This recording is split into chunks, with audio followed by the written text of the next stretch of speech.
All right, let's just admit it. Most of us have made questionable food choices.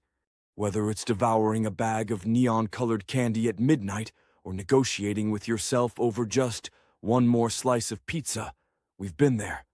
But have you ever stopped to think about the psychological toll of those choices?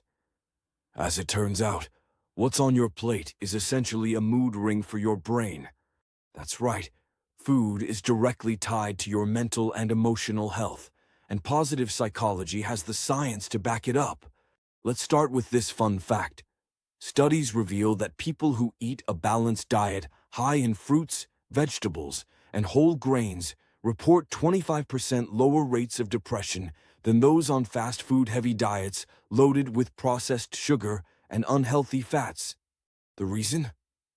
Whole foods, aka the stuff that doesn't have commercials with dancing mascots, provide essential vitamins, antioxidants, and nutrients that keep your brain running like a Tesla while promoting the production of feel-good hormones like serotonin and dopamine.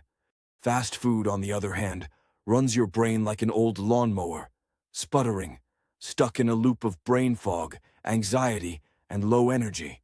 Now here's where it gets funny and mildly existential. You might be tempted to blame modern food for messing up your mood, but guess what? Your ancestors were way smarter than you. They didn't have flamin' hot Cheetos or drive-through milkshakes, which, let's be real, has made all of us spiritually weaker. Their choices were brilliant. For example, ancient Egyptians chowed down on raw honey, which is rich in antioxidants and boosts cognitive function. And medieval peasants preferred hearty grains over refined sugar, paving the way for long-lasting energy. Even Greek philosophers had their heads in their plates. Hippocrates famously said, "Let food be thy medicine, and medicine be thy food," while you're over here wondering if chicken nuggets can cure sadness. And then there's the idea of food frequency. Oh yeah, we're getting cosmic now. Foods with high frequency, like leafy greens, fresh berries, and herbal teas, have a vibrational energy that aligns with higher states of mental clarity and happiness. On the other hand, low-frequency foods, think soda, processed meat, and anything suspiciously neon, drag your vibration to the gutter.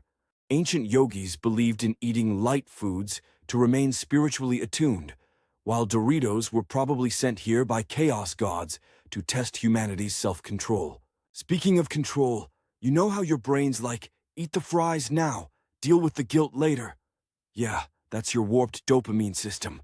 Whole foods provide balanced dopamine hits over time, while junk food's dopamine spike leaves you chasing the next high like you're starring in a Netflix drama about self-destructive snacking.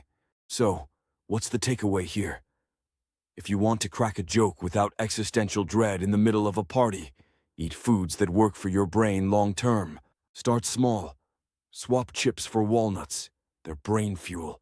Add some spinach to your smoothie. It won't fight you like your ego does. Maybe snack like you're auditioning for a role in ancient civilization rather than prepping for modern couch potato Olympics. Oh, and one more thing. Next time you reach for low-frequency food, do this instead.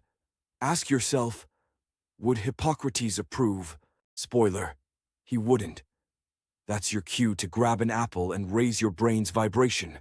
Because when it comes to choosing food, your ancestors might actually deserve a standing ovation.